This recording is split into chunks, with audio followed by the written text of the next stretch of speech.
One of our readers, Natasha from Bordertown, she wrote in and asked about olive oil and wanted to know the benefits of using that in frying her fish on the grill plate or using it in the deep fryer.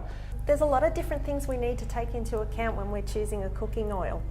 There's things like taste, the cost of the oil, how heat tolerant it is, and of course its health benefits. So it's no wonder when you're taking into account all of these different things, it can get a little confusing sometimes when you're trying to choose the right oil for the job. So do you want to start with the bad fats? What are we talking about here? Yep, sure. So the bad fats are what we call saturated fats or trans fats. Okay. And the reason that we call them bad fats is because if you eat too much of them, they can lead to heart disease. Right. So what are some things saturated fats might be found in? You mainly find saturated fats in foods that are derived from animal sources. Okay. So it's things like meats or dairy foods. Okay. And there's two types of oil that are very rich in saturated fats that you also need to watch out for. Yep. It's your coconut oils and your palm oil. Okay. So that's a good thing to keep in mind when it comes to choice of oil. And the other one, trans fats, was you spoke about? Trans fats is the other type of bad fat, and it's created when liquid oils are converted into a solid form. So when manufacturers are making things like margarine or shortening, that can also create trans fat in the process, which again is bad for your health. Okay. You'll mainly find them in things like possibly baked foods or pies or pastries. But you can also find them in some types of margarine and some deep fried foods. Okay. So they're the bad fats. So tell us a little bit about the good fats and what are they and why are they good for you? Okay. Well, the main types of good fats are what we call polyunsaturated fats and monounsaturated fats. And the reason why they're good for us is because they actually decrease your risk of getting heart disease.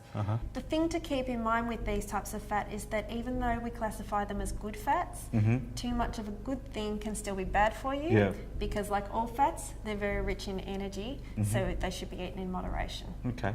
So when we talk about polyunsaturated and monounsaturated, a couple of examples, like where would we find those oils? In terms of oils themselves, some good common oils that you might want to use are things like olive oil or canola oil, which have a higher poly and mono fat profile than saturated fat. Okay. The other thing that we want to cover off in giving you the whole story about oils is a little bit about smoke point in oils. And it's something to consider as well when you're cooking with the oils is the smoke point, because something happens to the oil, doesn't it, when it starts to smoke? There's a chemical change in the oil, is that right? That's exactly right, Jeff, and it is important, as well as the health aspects, to look at other factors that will affect the oil, because they too can also end up having a health effect if you don't use the right oil for the job. Okay. So it's important to think about what sort of way you'll be using the oil. For example, will you be drizzling it over a dish or will you be using it for deep frying? So a low temperature oil that's not heat tolerant should only be used in applications like in salads or possibly in a dressing for a salad or on a cold dish. Then you have moderate temperature oils which are stable up to about 220 degrees Celsius. So these types of oils can be used for things like sauteing or baking. And then you've got your high heat tolerant oils which are good up to about 270 degrees Celsius before they start to break down. And that's where you can use them for things like frying or possibly sauteing.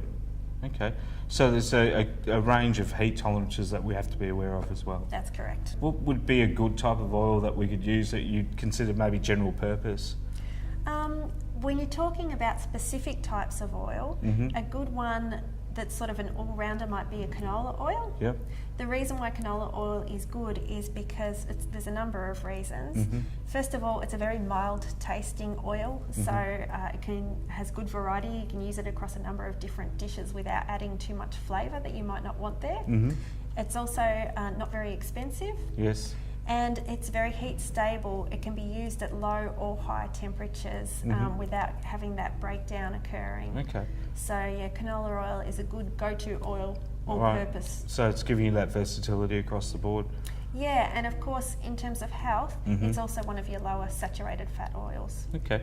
So going back to the question from Natasha, in talking about the olive oil for deep frying, I think we're building a case here towards maybe not recommending that would be the case. Well, Natasha's original question was about extra virgin olive oil, which is a little bit different than your standard olive oil. Okay. So she was asking, because extra virgin olive oil has such good health benefits because of its low saturated fat content, then wouldn't it be a good oil to use for deep frying as well, because it's giving those health benefits? Yeah. But the problem with extra virgin olive oil is that it's not a very heat tolerant oil. Okay. At high temperatures it starts to break down and you get those bad compounds forming. Okay. So if you wanted to use an olive oil for frying, you're better to go with just a standard version rather than extra virgin. Okay.